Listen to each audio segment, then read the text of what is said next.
ओम नमः शिवाय। आगे की स्कंद पुराण की कथा में आप सबका स्वागत है। आज हमारे साथ जुड़ने के लिए बहुत बहुत धन्यवाद। दधीची मुनि ने जैसे ही अपने प्राण त्याग करे तो दधीची मुनि ब्रह्मधाम पहुंच गए।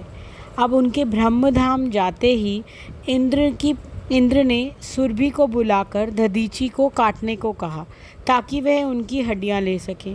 सुरभि ने दधीची मुनि के शरीर को चाट कर उन्हें मांस रहित कर दिया।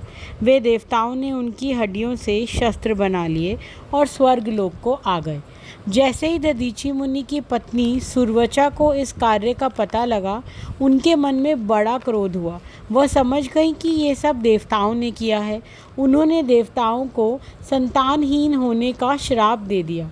वह पीपल के पेड़ के नीचे जाकर बैठकर रोने लगी। उसी समय दधीची मुनि के पुत्र पीपलाद प्रकट हुए, जो कि स्वयं शिवजी का अवतार थे।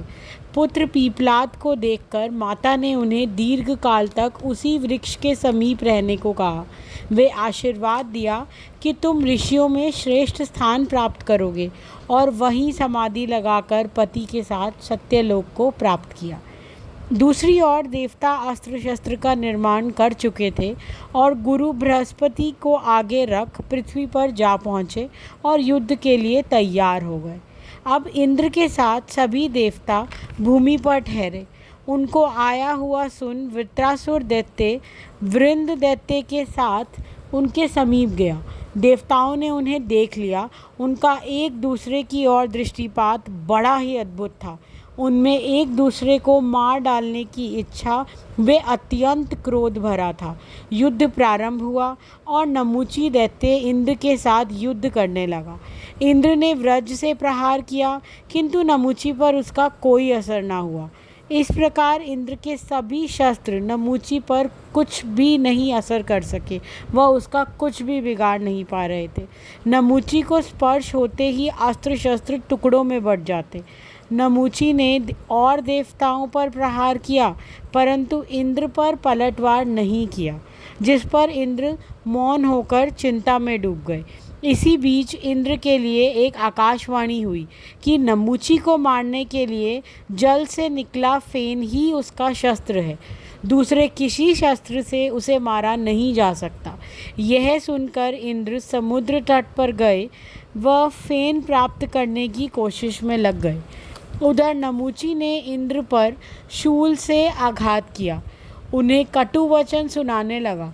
तभी इंद्र ने फेन ग्रहण कर लिया। नमूची पर फेन से प्रहार किया गया। उस समय उसे मार गिराया गया। सभी देवता इंद्र का सम्मान प्रकट करने लगे। वह खुश थे। तभी वृत्रासुर इंद्र के समीप आया। उसे वहां देखकर सब देवता मनुष्य भय युक्त हो गए, पृथ्वी पर गिर पड़े। अब इंद्र सहित सभी देवता भयभीत हो शिवजी को याद करने लगे। वह शिवजी की शरण में गए और उन्होंने शिवलिंग का पूजन शुरू किया। गुरु बृहस्पति द्वारा बताया गया कि प्रदोष काल की त्रयोदशी में शिवलिंग का पूजन का विशेष महत्व है। वे अति उत्तम है। प्रदोष काल में की गई पूजा से सब मनोरथ सिद्ध होते हैं। शिवलिंग के सामने घी के दीपक जलाने का महत्व को बताया गया। वह उनकी पूजा 108 नाम लेकर की जाने के महत्व को बताया गया। शिवजी सभी कार्यों को सिद्ध करने वाले हैं। वे सभी मनोरथ को पूर्ण करने वाले हैं। किसी भी विशेष पूजा की आवश्यकता नहीं है। शिवजी जल्द ही से साधारण पूजा से भी प्रसन्न हो जाने वाले हैं। बस इसी के साथ आज की कथा समाप्त करूंगी।